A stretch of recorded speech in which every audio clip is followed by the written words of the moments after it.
आप main stream media को नहीं, गोदी मीडिया बोलिए उसको, गोदी मीडिया रखेल बन गया है। 8 बजे मुजरा चलता है, ये गुफा में भूत रहता है, ये गुफा में ये रहता है। विकास का कोई मुद्दा नहीं है। जैसे लगता है भारत अमेरिका के टक्कर दे दिया, कोई मुद्दा ही नहीं है, मुद्दा ही नहीं। मोदी है तो मुमकिन है, तो वजह ही दीदी है तो मुमकिन है।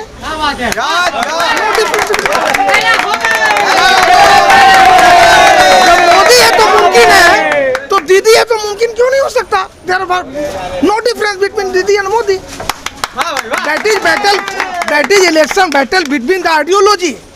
वन साइड है Gandhi and one side Savarkar. So जो सावरकर का पुजारी है वो बीजेपी का है, और जो गांधी का पुजारी है वो दीदी का है। दीदी का। आप देखिए और मोदी को देखिए, दीदी के पीछे कोई फौज नहीं था, अकेले लड़की, एक तन्हा औरत पूरा बंगाल को 33 साल हुकूमत को उलट दिया अपना ताकत के दम पर। लेकिन मोदी जो कर रहा है, मोदी जो कर रहे हैं, उनके पीछे लाखों करोड़ों आरएसएस का फौज तैयार है। ये फर्क है मोदी। ऐसा कीजिए कि अमित शाह और मोदी जी को बोलिए वो अपने से पैर तोड़वा ले, है ना? जैसे दीदी नाटक कर रही है वैसे नाटक वो भी तो कर सकते हैं। जब पैर का हड्डी टूटेगा तब पता चलेगा कि नाटक क्या होता है। कोई खास की अपने जानबूझ के हाथ को तोड़ के, पैर को तोड़ के नाटक, ये भारत की परंपरा के साथ धज्जियां उड़ा रहा है बीजेपी वाला। मेरा सोच खाली अलग है तो हम दुश्मन है आपका। राजद्रोह और राष्ट्रद्रोह में अंतर होता है। सत्ता के खिलाफ आवाज उठाना राष्ट्रद्रोह नहीं होता, लेकिन ये मोदी के कार्यकाल में 14 के बाद ये पहला बार इतिहास बन गया है कि सत्ता के खिलाफ आवाज उठाया वो राष्ट्रद्रोह हो गया।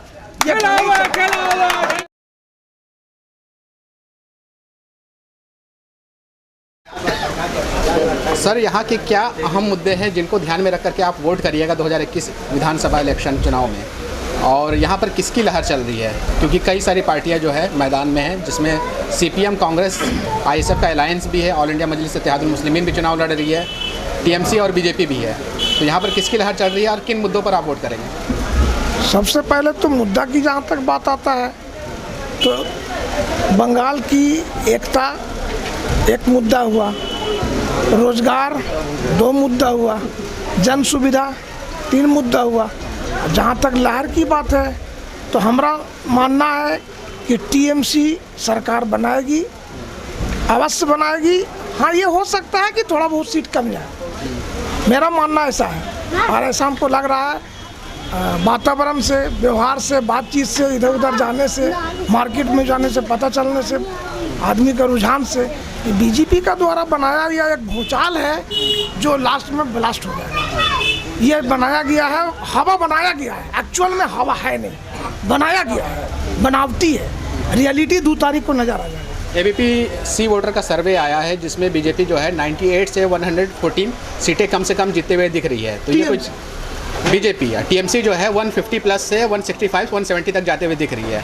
लेकिन जो पार्टी केवल 3 सीटों तक सीमित थी वो आज इतना बढ़ गई है और ज़्यादा फासला नहीं, 30 से 40 सीटों का फासला नहीं है। इसको आप किस तरह से देख रहे हैं? यही है, धन बल है, तोड़ना है, जोड़ना है, पैसे के उपयोग है, विकास की पैसा को अपने पार्टी के द्वारा से, पार्टी के माध्यम से दुरुपयोग कर रहा है पैसा का। 3 से सीट बढ़ेगा, ठीक है, मानते हैं हम, इसलिए कि गुर्बती है, पैसे वोट से भी पैसे से भी वोट खरीदे जा सकते हैं, ये मैं मानता हूँ। लेकिन ऐसा नहीं है कि बीजेपी सत्ता में आ जाएगा। ठीक है, मैं मानता हूँ कि 3 से बढ़ करके हो जाए, 50 से 60 सीट हो जाए, बट 100 सीट वो नहीं पहुँचेगा। बीजेपी क्यों नहीं आनी चाहिए? बीजेपी को भी एक मौका मिलना चाहिए। मौका मिला है, 14 में आए थे आप विकास के नाम पर। कितना विकास हुआ? अच्छे दिन कब आएंगे? 15 लाख कब आएंगे?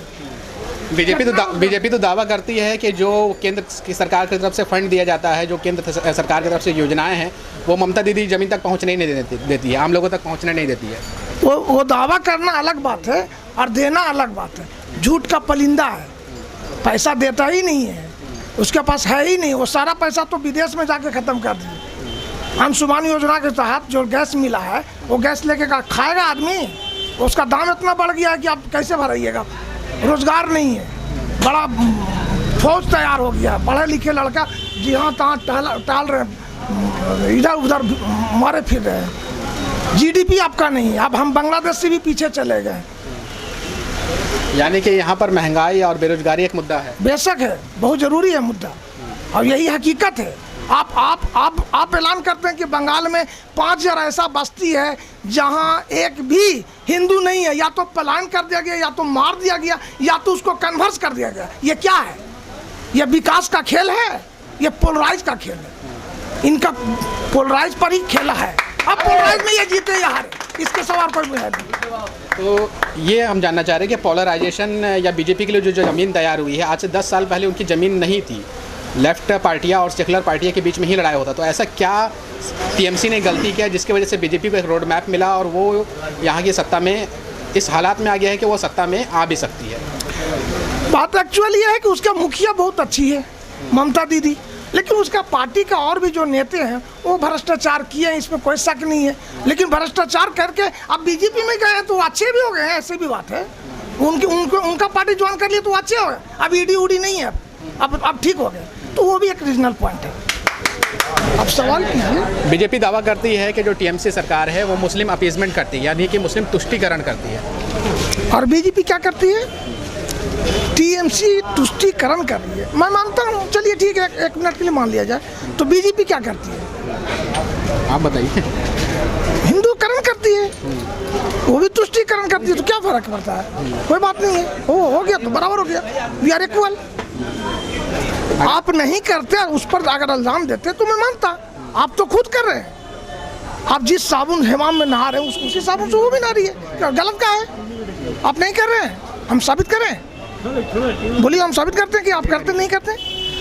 एक टीवी चैनल में आप देखा, कोरोना काल में तबलीगी जमात को कैसे लपेटा में लिया गया, कैसे लिया गया, कौन लिया, किसका माध्यम से लिया, किसका पावर काम किया, कौन किया? वो तो हमारे देश के मेन स्ट्रीम मीडिया है। मेन स्ट्रीम मीडिया किसका है?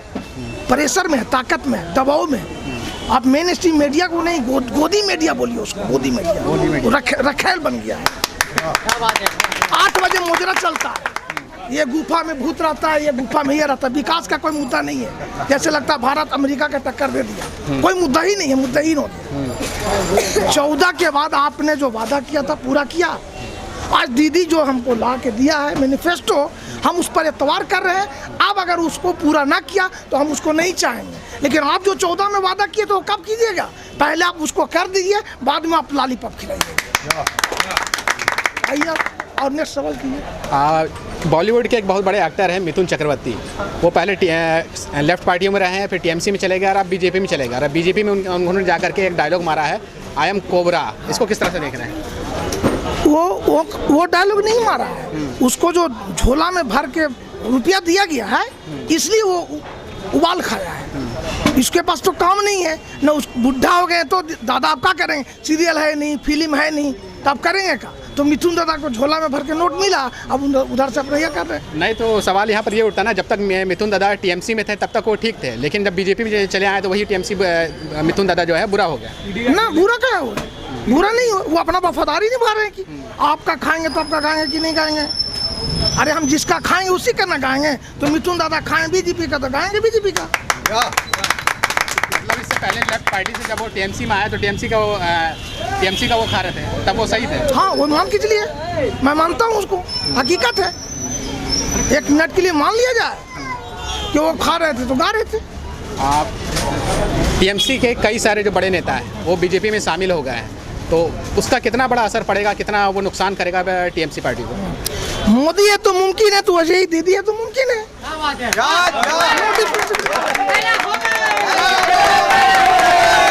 मोदी है तो मुमकिन है, तो दीदी है तो मुमकिन क्यों नहीं हो सकता? There are no difference between Didi and Modi. That is election battle between the ideology. One side है Gandhi and one side Savarkar. So जो सावरकर का पुजारी है वो बीजेपी का है, और जो गांधी का पुजारी है वो दीदी का है। अब जितना सवाल सब कर सकते हैं। नहीं, गांधी जी के नाम पे तो सबसे ज्यादा जो पॉलिटिक्स किया वो तो कांग्रेस ने किया है। बेशक किया है, आज भी कर रहा हूँ। आज का सावरकर को पूजा थोड़ी कर रहा है। तो आज उनको लोग क्यों नजरअंदाज कर रहे हैं? कांग्रेस अपनी स्थिति को क्यों खराब कर रही है? देश को इतना पोलराइज किया गया, ऐसा यह किया गया है एक प्रचार माध्यम से। देखिए, दीदी का आप देखिए और मोदी को देखिए, दीदी के पीछे कोई फौज नहीं था, अकेले लड़की, एक तन्हा औरत पूरा बंगाल को 33 साल हुकूमत को उलट दिया अपना ताकत के दम पर। लेकिन मोदी जो कर रहे हैं उनके पीछे लाखों करोड़ों आरएसएस का फौज तैयार है। ये फर्क है मोदी। नंदीग्राम में ममता बनर्जी के पैर में चोट आ गई थी, जिसके बाद कई लोगों का ये कहना था और कई सारे नेताओं का ये कहना था कि दीदी जो है नाटक कर रही है। ऐसा कीजिए कि अमित शाह और मोदी जी को बोलिए वो अपने से पैर तोड़वा ले, है ना। जैसे दीदी नाटक कर रही है वैसे नाटक वो भी तो कर सकते हैं। जब पैर का हड्डी टूटेगा तब पता चलेगा कि नाटक क्या होता है। कोई खास की अपने जानबूझ के हाथ को तोड़ के पैर को तोड़ के नाटक, ये भारत की परंपरा के साथ धज्जियां उड़ा रहा है बीजेपी बात करके अच्छा लगा। और कोई बात कर रहे हैं? देश ये हमारी माँ है, देश का संसार संतान है। हिंदू मुस्लिम सिख ईसाई अपराध की लड़ाई लड़ी, सही और गलत की लड़ाई लड़ी, अच्छे और बुरे की लड़ाई लड़ी। विचारधारा आपको मुबारक हो, आपका सोच अलग हो सकता है, लेकिन हम आपको दुश्मन कैसे मान ले? मेरा सोच खाली अलग है तो हम दुश्मन है आपका? राजद्रोह और राष्ट्रद्रोह में अंतर होता है। सत्ता के खिलाफ आवाज उठाना राष्ट्रद्रोह नहीं होता, लेकिन ये मोदी के कार्यकाल में 14 के बाद ये पहला बार इतिहास बन गया है कि सत्ता के खिलाफ आवाज उठाया वो राष्ट्रद्रोह हो गया।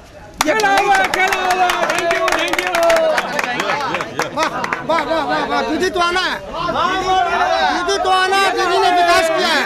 दीदी जिंदाबाद जिंदाबाद जिंदाबाद। आप देख लीजिए लाइट वगैरह रास्ता वगैरह दीदी को तो आना ही है। खेला हो बे, खेला हो बे।